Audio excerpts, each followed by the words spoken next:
I'm here today with Stephen Amico, Vice President of Coastal Heritage Bank. Welcome, Steve. You've been here before on my show, and you're always a very welcome guest. Well, thank you, John. I appreciate the invitation. But I want to talk about how people go forward with getting a pre-approval letter. A lot of people don't realize how important this first step really is. Many realtors won't even speak with them unless they've gotten this letter in hand. Absolutely. So one of the first things that you want to do when you decide that you want to go forward with a pre-approval letter or apply for a mortgage is you want to make sure that your credit is where it's supposed to be. What I mean by that is you want to make sure that your credit scores are high, that all your debts are up to date, you're not delinquent on any of your credit cards, mortgages, not mortgages, but credit cards, loans, auto loans, student loans, things like that. So that's first of all. A great asset for that is where you live in Massachusetts, you are allowed to get a free credit report from all three credit bureaus once a year, which is fabulous. You can do that, or you can actually go on to Credit Karma. And again, I don't work for Credit Karma. Mm-hmm. It's just a great asset to use to be able to find out what Experian, TransUnion, and Equifax are reporting out there on you. So that's first of all, you want to make sure that your credit is where it needs to be.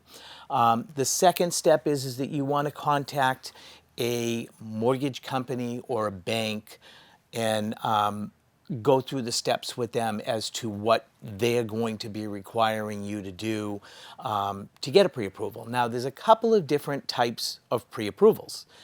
There's what I call a real pre-approval, and then there's a suggested pre-approval.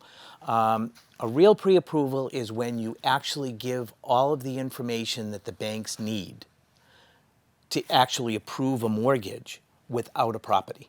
Okay. That's a true pre-approval. So that would be, 2 months bank statements. That would be your 2 years tax returns with W-2s. If you're self-employed, make sure you have 3 years tax returns, just so that they know exactly where you were. Because, we just went through the COVID time. Some businesses were slower. Things are starting to pick up again. So I always recommend 3 years tax returns. If you aren't self-employed and you work for a company, make sure that you have a month's worth of your pay stubs. Mm-hmm. You want to also make sure that you have, if you're renting, make sure you have some rental, at least 6 months worth of rental checks that you've paid, or, a lot of companies now, they do Venmo or PayPal or however they do it. Something that shows from the management company that you have paid on time, because that's our only way of knowing that you're paying your rent on time.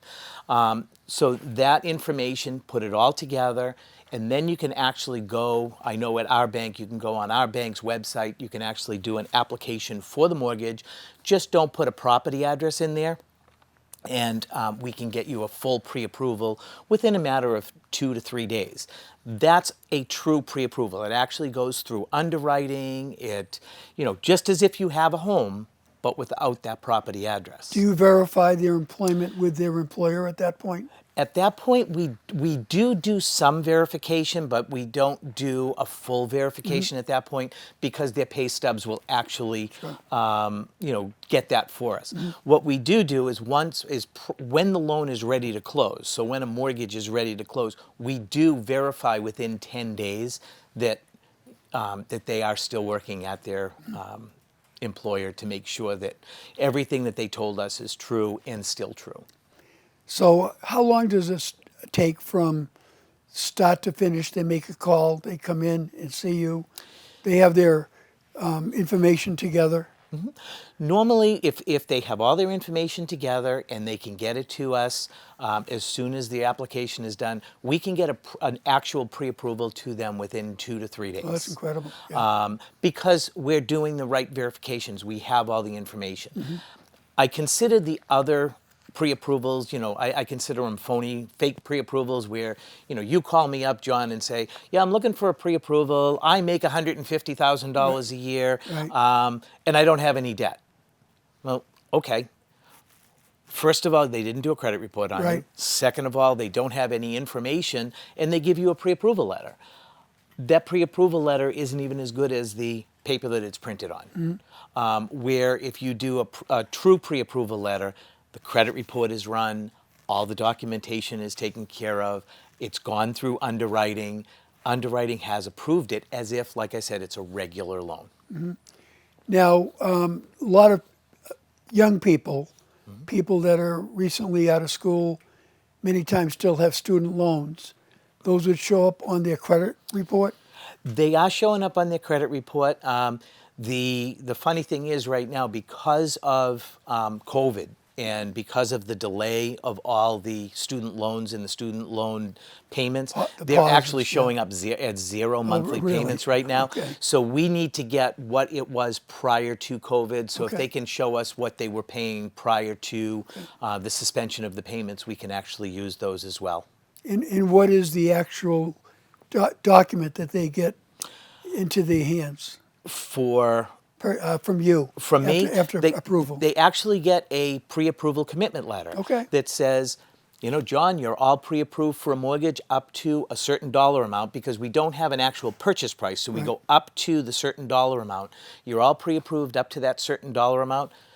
Go out and find a house. Go out and find a house, and happy house hunting. And it gives all the details, just as a regular commitment letter would.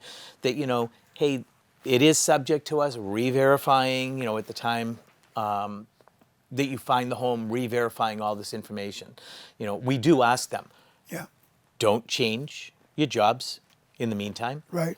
Don't go out and get any additional credit in the meantime, because you don't want to mess all of that stuff up. And they will take that letter to a realtor and start their hunt. Yes. 99% of the time, the realtor will call us up and ask us, is this a true pre-approval? Okay. Or is this, you know, is this just something that you just gave off to them?